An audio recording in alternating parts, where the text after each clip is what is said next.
สำหรับคลิปนี้ก็จะมาอธิบายถึงวิธีการถอนเงินออกจากเว็บพวกเซ็ตบ็อกนี่ก่อนอื่นเนาะเรามาเบิ่งว่าอันนี้แม่นtotal pageเนาะก็ยอดรวมที่มันกระจายเฮาตัวนี้แม่นรายรับทั้งหมดที่เราหาได้ในตอนนี้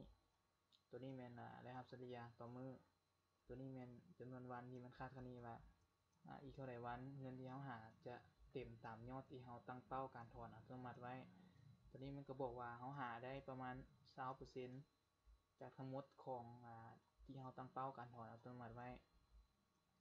การตั้งเป้าถอนอัตโนมัติหรือตั้งค่าการจ่ายอัตโนมัติมันจะตั้งอยู่ห้องนี้ก็นี่แหละขั้นต่ำเป็นเท่านี้ตั้งค่าก็เอาตามนี้เลยโลดแล้วก็ก๊อปมาใส่ห้องนี้แล้วเราก็กดใส่ที่ตัวนี้นะปุ่มตัวนี้ Set Payout เมื่อเราหาได้ประมาณนี้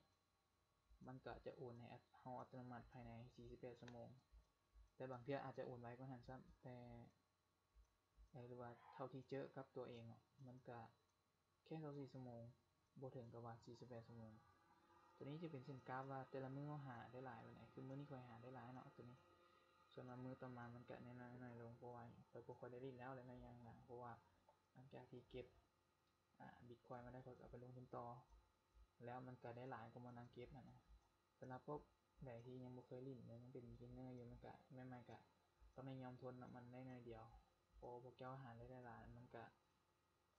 มีทีละเขาก็เอาไปลงทุนต่อมันคือได้หลายกว่านี้ต้องได้อดทนก่อนใหม่ๆนะและแนะนำตื่มเว็บที่จ่ายเงินได้ฟอกเซ็ตเนาะเขาก็คลิกเซตตัวนี้เห็นไหมฟอกเซ็ตลีด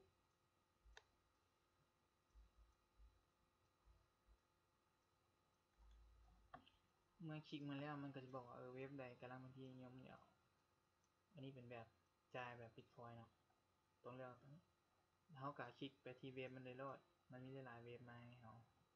ที่มันแจกบิตคอยน์เอาฟรีเขาก็เก็บเอาตามนี้แหละสำหรับคลิปนี้ก็มีเพียงแค่เท่านี้เดี๋ยวลืมบอกว่าเวลาโอนเนาะโอนจากตัวนี้มันจะไปเข้ากระเป๋าบิตคอยน์ตัวนี้กระเป๋าลักของเขาก็มีแต่เท่านี้แหละคลิปนี้นะเอาไว้เจอกันคลิปหน้าเนาะ